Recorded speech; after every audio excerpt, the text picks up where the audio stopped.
Assalamualaikum warahmatullahi wabarakatuh. Perkenalkan, nama saya Sulasri dengan NPM 225400085, Prodi Pendidikan Biologi semester 5. Tugas reproduksi pembelahan sel dengan mata kuliah genetika dan dengan dosen pembimbing Ade Irwansyah Putra Nasution, SPD MPD. Nah, di sini saya akan membahas pembelahan sel. Apa itu pembelahan sel? Proses pembelahan sel adalah salah satu proses penting dalam siklus kehidupan sel. Proses ini memungkinkan satu sel menjadi dua sel anak yang baru. Pembelahan sel terjadi dalam berbagai situasi, seperti pertumbuhan, perbaikan jaringan, dan reproduksi. Selanjutnya yaitu apa tujuan pembelahan sel? Yang pertama yaitu memungkinkan peningkatan jumlah sel dalam tubuh selama pertumbuhan organisme. Dan yang kedua, membantu dalam memperbaiki dan memperbaharui jaringan yang rusak atau cedera. Yang ketiga, menghasilkan individu baru tanpa perlu penggabungan sel reproduksi. Dan yang keempat, membentuk sel-sel reproduksi dengan setengah jumlah kromosom yang penting untuk reproduksi seksual dan variasi genetik. Dan yang kelima, menghasilkan variasi genetik dalam populasi yang berperan dalam evolusi. Yang keenam, mengontrol pertumbuhan sel agar tidak berlebihan dan tidak terkendali. Yang ketujuh, membentuk berbagai jenis sel yang membentuk berbagai jaringan, organ, dan sistem dalam tubuh organisme. Nah, bisa kita lihat tahapan-tahapan dari mitosis, yaitu yang pertama profase. Kromosom sudah mengganda, kemudian memadat. Membran inti mulai merusak menjadi bagian-bagian kecil atau fragmen. Yang kedua, metafase. Kromosom berjajar pada bidang pembelahan. Yang ketiga, ada anafase. Kromosom bergerak menuju kutub yang berlawanan.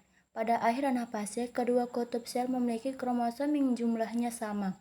Yang terakhir ada telopase. Membran inti mulai kembali bergabung, terbentuk dari sel anakan yang bersifat diploid.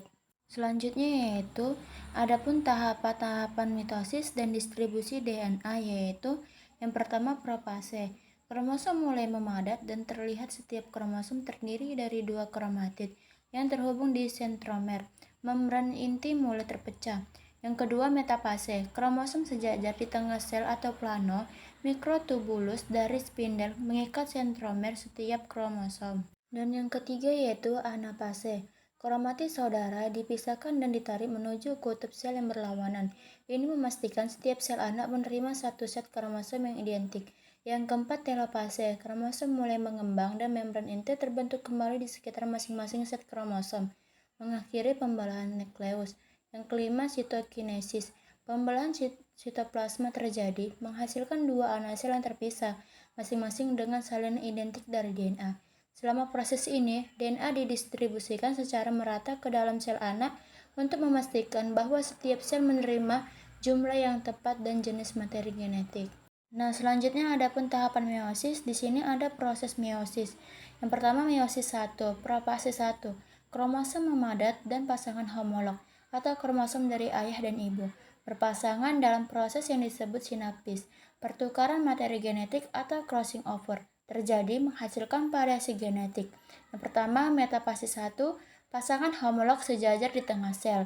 Yang kedua, anafase 1, pasangan homolog dipisahkan dan ditarik ke kutub yang berlawanan, sementara kromatid tetap terhubung. Dan yang ketiga yaitu telopase 1. Membran inti terbentuk di sekitar dua set kromosom yang terpisah. Sitokinesis mengikuti, menghasilkan dua sel anak yang masing-masing haploid. Selanjutnya yaitu meiosis 2. Mirip dengan mitosis tetapi tidak terjadi replikasi DNA. Profase 2, membran inti pecah jika terbentuk sebelumnya kromosom terlihat lagi. Metafase 2, kromosom sejajar di tengah sel. Anafase 2, kromatid saudara dipisahkan dan ditarik ke kutub yang berlawanan. Telopase 2, membran inti terbentuk di sekitar setiap set kromosom, diikuti oleh sitokinesis menghasilkan total 4 sel anak haploid. Nah, selanjutnya adapun gambar bisa kita lihat bersama dalam meiosis 1 dan meiosis 2. Adapun perbedaan antara meiosis 1 dan meiosis 2. Meiosis 1 mengurangi jumlah kromosom atau diploid ke haploid dengan memisahkan pasangan homolog, sedangkan meiosis 2 memisahkan kromatid saudara tanpa mengubah jumlah kromosom. Meiosis 1 menghasilkan 2 sel anak, sedangkan meiosis 2 menghasilkan 4 sel anak. Nah, selanjutnya meiosis dapat berkontribusi. Meiosis adalah proses pembelahan sel yang menghasilkan sel gamet atau sperma dan ovum dengan setengah jumlah kromosom dari sel induk. Meiosis terdiri dari dua tahap utama, yaitu meiosis 1 dan meiosis 2. Yang pertama, crossing over. Selama proses fase 1, kromosom homolog bertukar segmen DNA. Proses ini menciptakan kombinasi genetik baru yang berbeda dari kedua induknya. Yang kedua, pengaturan independens. Saat pasangan homolog disusun di metafase 1, kombinasi kromosom yang berbeda dapat terbentuk. Ini berarti setiap gamet yang dihasilkan memiliki kombinasi unik dari kromosom. Selanjutnya yaitu adapun perbedaan mitosis dan meiosis dari segi tujuan, proses, dan hasil akhir. Dari aspek tujuan, pada mitosis memperbanyak sel identik, sedangkan meiosis menghasilkan sel reproduksi dengan variasi genetik. Jumlah sel anak pada mitosis 2 sel anak, sedangkan meiosis 4 sel anak. Jenis sel terlibat pada mitosis sel somatik atau non-reproduksi. Pada meiosis sel sperma dan sel telur atau reproduksi. Tahap pembelahan pada mitosis profase, metafase, anafase, telopase. Pada meiosis 1, profase 1, metafase 1, anafase 1, dan telopase 1.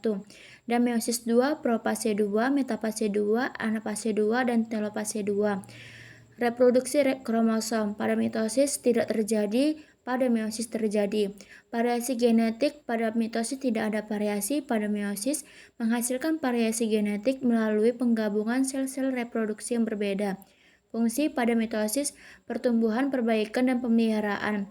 Pada meiosis, reproduksi seksual dan pembentukan sel reproduksi.